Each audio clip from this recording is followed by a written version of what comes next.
Hello, hello. So I'm going to grab my mic because I actually want to record this audio for a podcast too. Because this is something I'm quite passionate about. I just went live on Instagram also because this literally kept me up last night, and it's something that I really want to make sure is not holding you back from keeping your vocal training on track. So, what the topic that I would like to look at is how to practice big songs without using big volume. A lot of people, pretty much everything has shifted to online lately, and people are self-conscious, especially with singing. People are a little worried about their family hearing them practice, or their neighbors getting mad if you are in, say, a condo, for example. So I want to make sure that everyone has a way to keep maintaining their practice and building their technique, their vocal strength, stamina, range, all that stuff, without having to worry too much about the noise that you're making and if it's offending or irritating people. And if it's a case of like, oh, well, I don't think I sound that good, then please check out the free class tomorrow about overcoming performance anxiety. We're going to be touching on some really cool stuff that's going to help you, and the link is in the Facebook page here too. So this kind of came up because I've been really happy with the results with everyone who has transitioned over to online lessons. We've been getting a ton of results. Ear training stuff is much more in depth because you're independently working on self-correction, because obviously I can't play at exactly the same time as you're singing, so it's not covering up any mistakes or issues. You're actually really having to dig into your ear training and really think about the notes and the pitch and everything while we're running through scales and exercises. People are becoming more confident with accompanying themselves with guitars or playing piano and singing, which I absolutely love. Yeah, it's been fantastic. Some really great outcomes. The number one and actually only reason that I've had for resistance for people switching over to taking online sessions is that they're worried about bugging the neighbors or their family hearing them and judging them and that kind of thing, which brings me to the question, and this is why I was awake last night thinking about it, and I'm like, how come these students have been working with me one-on-one and investing a fair amount of money, but they are not happy to sing at home? So what have they been doing in their free time in between? Where do you practice? And I'd love to hear in the comments, where do you practice? And in between lessons, if you don't feel confident practicing, I'd love to find a way to help with this. We need to make this not a thing, because if you're spending time learning with me, I'd love for you to be able to confidently practice, and I don't want you to hold off on your training or hold your training back because of that. So let me know, where do you practice? And I just kind of went off on a bit of a rant on the Instagram page about this. A lot of people will say, oh, I practice in my car, but this is not focused practice. I'm really hoping that when you are driving your car, sure, it's great to sing along and kind of work the songs a little bit and learn the lyrics and learn the melody and that kind of thing, but also I really hope that you're focusing more on traffic lights and turning signals and pedestrians, because that is what is going to stop you from really focused vocal practice. It's also the reason, I believe, why everyone will say, oh, but it sounded awesome in the car, it sounded great. And that's because your attention is not as focused on your voice when you're in the car. You're, again, thinking about windshield wipers, pedestrians, turning signals, traffic.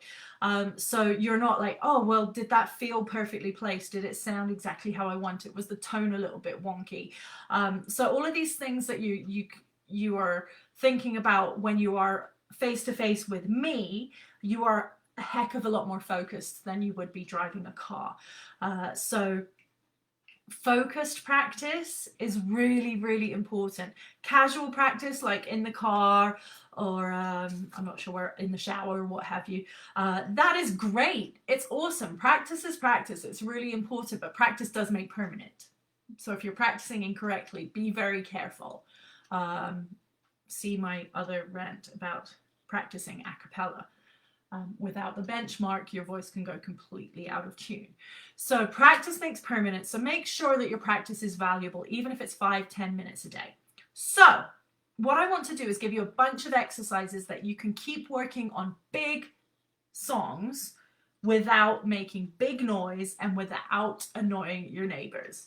So what I always start with, if you know me, you know I always start with lip rolls. And choose your song. So for example, I'm going to use Demi Lovato, Sorry Not Sorry. So what you would do is, and you'd work on that. I would put the song on, go along with the whole song, even put the song in your headphones and do the lip rolls along. And you're not going to be ridiculously loud. It's not stupidly loud. So you go along with your lip rolls. Once you've gone along with the song at least one time the whole way through with your lip rolls, you can go back to any points that are kind of cutting out, work those through, then get your straw. And you making sure there's air coming out through your straw. Some people like to put it in water so they can see the bubbles, but just for simplicity's sake, I like to just hold my hand in front, make sure the air is flowing. And just moving through the song. Again, I'm just giving you an example of a little bit of the song, but I would go through the entire song with the straw. When that feels comfortable and you're happy with that, then I would go to a cocktail straw or use like one of the singing straws. And this, just because it's the smaller diameter, here, let me try and line this up with the camera. It's a much smaller diameter, so you're getting a bit more resistance and a bit more work. So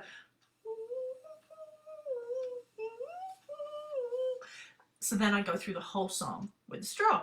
Still, I would hope we have not offended your neighbors. If at this point your neighbor's banging on the ceiling or the walls, yeah, you have neighbor problem, not singing problem. So lip rolls, straws. Then we go to the NG. Again, not offensively loud. We're working placement, we're working pitch, you're working your breath. So you're getting used to the melody, the flow of the song. I go through the whole song, whatever, okay, just so you get the idea. Then we go from NG up here, and this is why I like to do the NG with my mouth open, because as opposed to you can check in on yourself real easily. You'll know if your tongue is covering the back here. So it's a, as opposed to, we don't want the tongue moving. We want it right here and coming out through here. Then we're going to go to a hum. So at this point, we are going to drop the tongue, and you're going to feel a ton of buzzing around your mouth and your lips. So it's kind of like we're going in steps. We're going from lip rolls, which is going to warm everything up very gently here, the straw, which is going to start to add a bit more pressure, the NG, you can really dig into your placement on the high stuff, and then we drop it to a hum, and then everything starts to work a little bit more in a more connected way. So we're starting to move closer to using the whole voice as opposed to just working different areas of resonance in different areas. So then we go, once you've gone through the whole song, that's still feeling comfortable, nothing's getting tight, nothing's getting tired. And again, we're working on a song that potentially can be quite loud, but we're looking at it in a very gentle way. And so now we're going to go into actually the singing, but we're not going to throw a ton of weight and a ton of volume. Baby, I'm sorry, I'm not sorry. So we're keeping it gentle, which actually is a really healthy way to learn a song. I always say this to my students, it's like learning a dance routine. You don't suddenly just hit the floor and do all the moves really quickly because you'll fall on your face. So I like with a big song, we're going to learn it very gently so that you can map out your placement, work out your breathing, get used to the notes and all of the movement gently. You do not want to train yourself to rely on power and pressure and volume and all that stuff to be able to sing a big song. You want your voice to be able to have a ton of flexibility, move around the notes, be able to hit everything in a really nice, comfortable way. So once you've done lip rolls to the straw, then we're going to go to a thinner straw if you have one. And then we go to the NG. Then to the hum, drop your tongue, really feel it. It's like almost like having an apple in your mouth. You're like,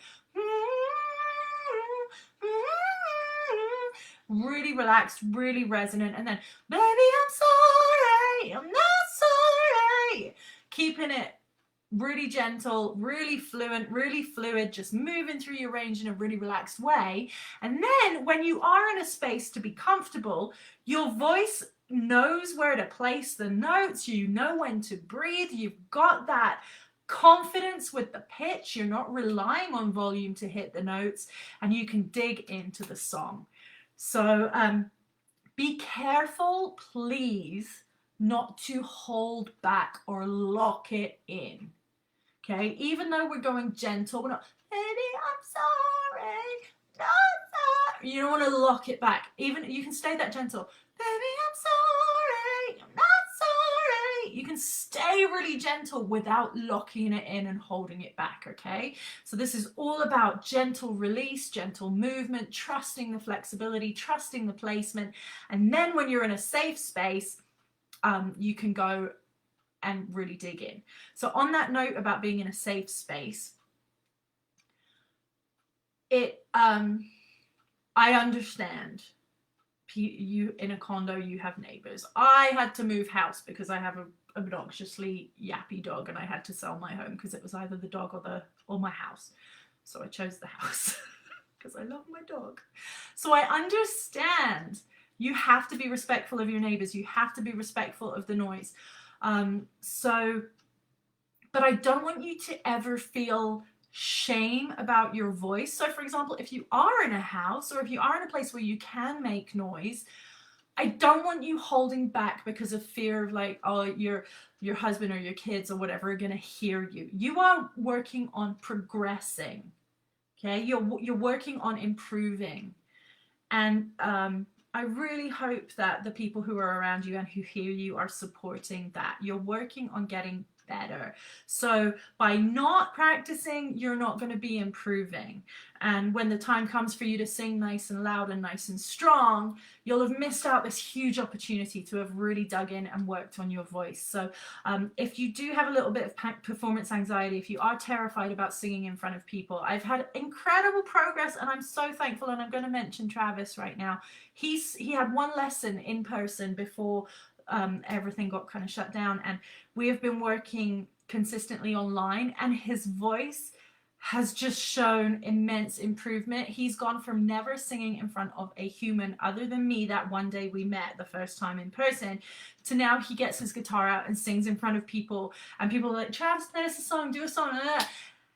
And this has been March, April, May, June, July. It's okay.